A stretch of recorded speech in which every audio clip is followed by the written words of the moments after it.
Sentences passed on 2 former editors of Stand News. 2 giant pandas gifted to Hong Kong by the central government arrive in the city.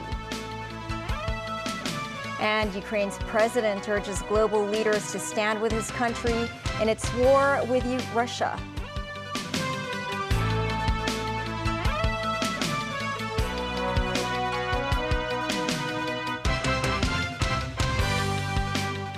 Hello and welcome to TVB News. In a landmark sedition trial involving journalists, a former editor of the now-defunct online media outlet Stand News was sentenced to 21 months in prison today. Another editor found guilty in the case was given immediate release for health reasons after having served time in detention. The 2 defendants are former editor-in-chief of Stand News, Chung Pui-kun, and acting editor-in-chief, Patrick Lam. They received their sentencing at the district court. The pair and the parent company of Stand News were found guilty to have conspired to publish seditious material between July 2020 and December 2021. They include interviews and op-ed articles featuring then lawmaker Ted Hui and Nathan Law, on whom the police have issued arrest warrants. Chung Pui-kun spent 11 months in detention and will serve the remaining time for his 21-month prison sentence. Patrick Lam spent 10 months in custody in pretrial detention before being granted bail. Considering the 14-month starting point for the sentencing and Lam's health, he was granted immediate release. The verdict marked the first case involving a media outlet and journalists being convicted of sedition after the 1997 handover. The 2 giant pandas gifted by the central government to Hong Kong flew into the city from Sichuan this morning. An and Ke, both 5 years old, promptly made their way to Ocean Park after their landing. Timothy Lee tells us more. The Cathay Pacific cargo plane carrying the long-awaited pandas landed at Hong Kong International Airport shortly before midday. Agricultural, Fisheries and Conservation Department staff, along with Ocean Park representatives, performed a preliminary checkup on the pandas after their 2-hour-long flight. About half an hour later, An left the plane first, placed inside a metal cage with a blue label. He could be seen curiously sniffing the new environment. Then came Ke, also placed inside a similar cage with a red label. Just like An, she raised her head to catch glimpses of her new home city and even stretched out her paws to grab the cage. At the welcoming party on the tarmac, Chief Secretary for Administration Eric Chen says he is pleased the 2 pandas arrived in the city prior to the upcoming National Day celebrations. He also says their arrival showcases the central government's care for Hong Kong and affirmation of the city's abilities to raise giant pandas. A convoy of vehicles carrying the national treasures made its way to Ocean Park, escorted by the police throughout the journey. An and Ke's trip to Hong Kong began at 2:30 a.m. on Thursday morning in Sichuan. Staff members of the China Conservation and Research Center for the giant panda loaded them separately onto 2 vehicles. An maintained eye contact with the center staff throughout much of the procedure, while Ke was slightly calmer about the situation. Many of the staff wished them a safe journey to Ocean Park. This staff member says she felt like a mother sending off her daughter to get married. An and Ke were accompanied by breeders from Ocean Park during the flight to the city, when the pairs seemed to have maintained a good appetite. Timothy Lee, TVB News. Ocean Park says the pair of pandas will undergo quarantine and a period of adjustment to their new home before greeting the public around Christmas this year. Jackie Lin was at Ocean Park. Escorted by the police convoy, giant pandas An and Ke reached Ocean Park shortly before 1:30 p.m. Welcomed by Ocean Park staff and mascots with much fanfare and ardor. The newly arrived panda's new home is the Hong Kong Jockey Club Sichuan Treasures, where the 5-year-olds will spend the next 30 days in quarantine and more time to adapt to the new habitat. Ocean Park hopes the duo can greet the public around Christmas. Joining Ying Ying and Lele and their twin cubs, the park is now home to a total of 6 pandas, a record that Ocean Park Chairman Paolo Pang said is hard to break with significance that's hard to quantify. It's difficult to put a number to what we're doing because what we're doing is much more meaningful than just the income of the park or our P&L. We are educating the younger generation. The park also released footage of An and Keke's life back in Sichuan. An could be seen as an active and agile climber. To facilitate An and Keke's mating process, Pang said they will install the meshed windows for the duo to get familiar with each other's scent. Hopefully they can connect with each other through that area. Many people are excited about the arrival of the 2 pandas. It's happy to see the bigger family for the panda. Yeah, maybe we'll see more babies in the future. We don't have panda in the Philippines. It's only on the botanical garden or in the zoo park like that. So as an OFW, we are also excited to see that. With the pandas generating huge interest around the city, Ocean Park also launched panda-themed desserts. Paolo Pang also said Ocean Park hopes to fully leverage the panda economy by rolling out more campaigns and merchandise, both inside and outside the park. There will also be new digital features and immersive experiences in the panda pavilions to allow the visitors to understand more about the pandas here in Hong Kong. Jackie Lin, TVB News. Blue-chip property developer and conglomerate New World Development has announced a major change in top management. Adrian Cheng is stepping down from his role as CEO to be succeeded by Eric Ma, a former government minister. The property developer's stock was suspended from trading amid reports of his resignation. Jackie Lin reports. Adrian Cheng, the grandson of New World Development's late founder Cheng Yutong, tendered his resignation as the company's chief executive officer with immediate effect. Set to replace Cheng and helm the conglomerate is Eric Ma, the group's current chief operating officer. But Adrian, who's the eldest son of New World Development's chairman Chen Kai-shun, will remain with the company as a non-executive director and a non-executive vice chairman. At an online press conference, Adrian Cheng said, people should keep learning in life and try to work hard in what they are good at. The third-generation scion said after careful deliberation, he decided to devote more of his time to serving public roles. Cheng also expressed gratitude to the SAR government for having appointed him as the chair of the Mega Arts and Cultural Events Committee and the Hong Kong Academy for Wealth Legacy. The company also said it is in discussion with jewelry group Chow Tai Fook Enterprises, a company also under Cheng's family, over the potential sale of New World's investment in the soon-to-open Kai Tak Sports Park. New World Development posted an annual loss of $17 billion as of late June, with a more than 30% plunge in revenue. Jackie Lin, TVB News. Speaking at the United Nations General Assembly, Ukrainian President Volodymyr Zelensky urged global leaders to stand with his country to obtain a real, just peace in its fight against Russia's invasion. This comes with U.S. President Joe Biden's administration announcing further military aid for Kyiv. Meanwhile, Republican presidential candidate Donald Trump cast doubts on his commitment to helping Kyiv's war effort. In Russia, President Vladimir Putin said nuclear power supporting another country's attack on Russia will be considered a participant in aggression. Daniel Rao reports.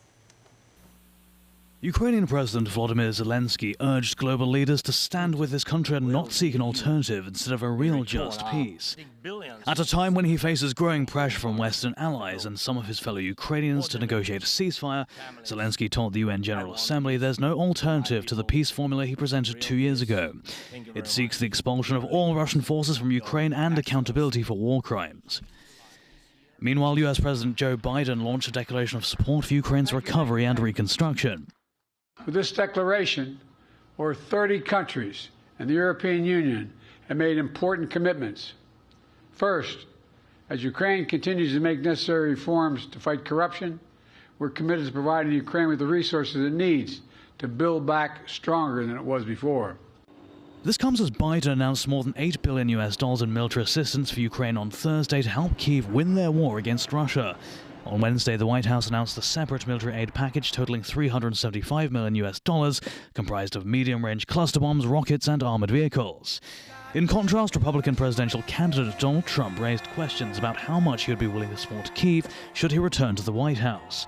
During a speech in North Carolina, Trump slammed the Biden administration for its funding of Ukraine's military efforts.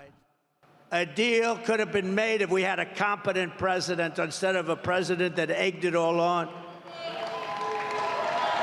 And Biden and Kamala allowed this to happen by feeding Zelensky money and munitions like no country has ever seen before. Every time he came to our country, he'd walk away with $60 billion.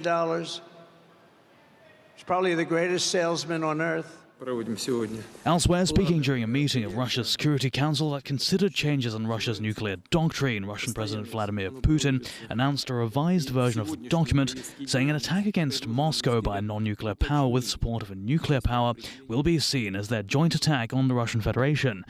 Putin didn't specify whether Russia could respond to such an attack with nuclear weapons. Dan Royal, TVB News.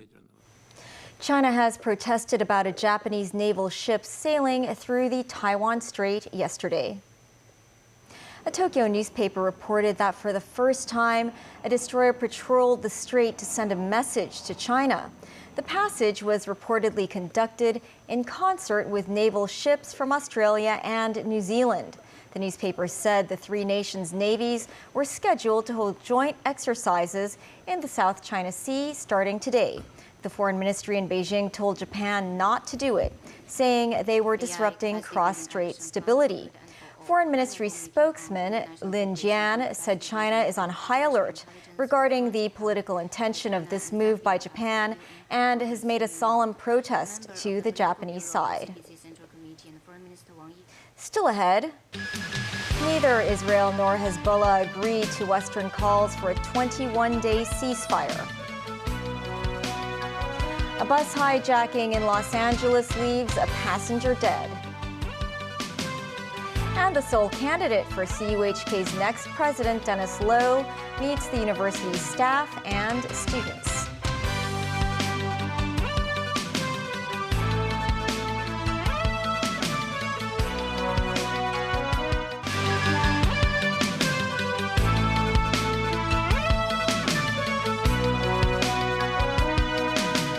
Welcome back. Neither Israel nor Hezbollah have agreed to Western calls for a 21-day ceasefire. The office of Israeli Prime Minister Benjamin Netanyahu calling the reports of an imminent stop to fighting not true. Israeli strikes continue, with 23 people said to have been killed in a strike near the Lebanon-Syria border. Only hours earlier, the leaders of the United States and France seemed confident an initial peace settlement would be reached. David Garrett reports. Strikes on 75 targets in Lebanon, say Israel. The IDF hit weapon storage facilities and ready-to-fire launchers, expecting more rocket attacks from Hezbollah. As smoke filled the sky again, thousands of miles away at the United Nations headquarters in New York, forthright calls for a de-escalation with fears of an imminent Israeli ground invasion and all-out war. Il ne doit pas. There must not be, there cannot be war in Lebanon, the words of French President Emmanuel Macron at the UN General Assembly. He hopes Israel and the Hezbollah group in Lebanon are listening. Echoed by US President Joe Biden, arriving at the White House, the United States, France and other allies in a joint statement say the recent fighting is intolerable and presents an unacceptable risk. For a 21-day ceasefire along the Israeli-Lebanese border, we were able to generate significant support from Europe as well as the Arab nations. It's important this war not widen. I'll have more to say about it tomorrow. Biden walked away knowing he will need Israeli Prime Minister Benjamin Netanyahu to agree. Netanyahu boarded a plane with his wife bound for the UN General Assembly, saying his military will fight at full power in Lebanon. He is determined to ensure residents can safely return to their homes. This will mean Iran-backed Hezbollah must stop firing rockets at Israel. If diplomacy fails to return our residents to their homes, then we will use all means at our disposal in accordance with international law to achieve our aims. A few hours ago, a rocket flew to Tel Aviv that was intercepted, and we will continue to target terrorists. But all of this can stop immediately once Hezbollah will stop firing missiles and rockets into our civilian communities. Amid the faltering diplomacy, the collateral damage of Israel's bombings, buildings and vehicles reduced to piles of rubble and twisted metal, and the damage to people. The dangers have forced many to pile everyone and everything into and on top of cars and cross into Syria. In vehicles big and small, in buses, on wagons and on foot, they queued at the border gate. Lebanon's government says 70,000 have been displaced. Some spoke of fleeing war-torn Syria in recent years. These refugees are returning because Syria is now safer than Lebanon. David Garrett, TVB News. New York City Mayor Eric Adams gave a strong denial to potential corruption allegations. The 64-year-old said he expects to face criminal charges and he will fight the injustices. Adams has resisted calls for him to resign as he faces being the first mayor in New York City's history to be charged while in office. The former police captain may be charged with accepting illegal donations from foreign governments and could appear in court as early as this week. He said he had been elected to lead the city, and that's what he'd do. My fellow New Yorkers, it is now my belief that the federal government intends to charge me with crimes. If so, these charges will be entirely false, based on lies. But they would not be surprising. I always knew that if I stood my ground for all of you, that I would be a target, and a target I became. Enough. I will fight these injustices with every ounce of my strength and my spirit. If I'm charged, I know I am innocent. A bus hijacking in the U.S. city of Los Angeles has left one passenger dead. A man was taken into custody on suspicion of murder, but the motive for the shooting remains unknown. Early Wednesday morning, an MTA bus with 2 passengers on board was hijacked by a gunman in downtown L.A. The bus driver was held at gunpoint, but he managed to activate a panic button, leading police on a pursuit that lasted for about an hour. Officers disabled the bus with spike strips. A SWAT team deployed flashbang grenades as they stormed in and arrested the suspect. A passenger was found with multiple gunshot wounds and died in hospital. Authorities say the driver and the other passenger were unharmed. Professor Dennis Loh, who has been nominated as the sole candidate to become the next president of the Chinese University of Hong Kong, attended 3 forums with university staff and students today. CUHK students, staff, and alumni met the likely future president of the university. Each forum lasted half an hour. Loh is the associate dean of the university's Faculty of Medicine. He was earlier nominated by the university's search committee. The CUHK Council will discuss the matter in a special meeting tomorrow morning. If Loh receives support from 3/4 of the council members, he will become the next president of the university. The Hong Kong Museum of History and the Science Museum will both host special exhibitions to celebrate the 75th anniversary of the People's Republic of China. Items such as an Olympic gold medal won by former diver Guo Jingjing and the Olympic torch from the 2008 Beijing Olympic Games will be on display. Some 170 news-related photographs showing the development of the nation over the past 75 years will also be featured. Visitors will be able to immerse themselves in an out-of-this-world adventure inside a space vessel simulation. Deputy Chief Secretary for Administration Warner Chook said he hopes the exhibitions will promote the achievements of the PRC and further patriotic education in the city. That's the news. Thanks for watching. Good evening.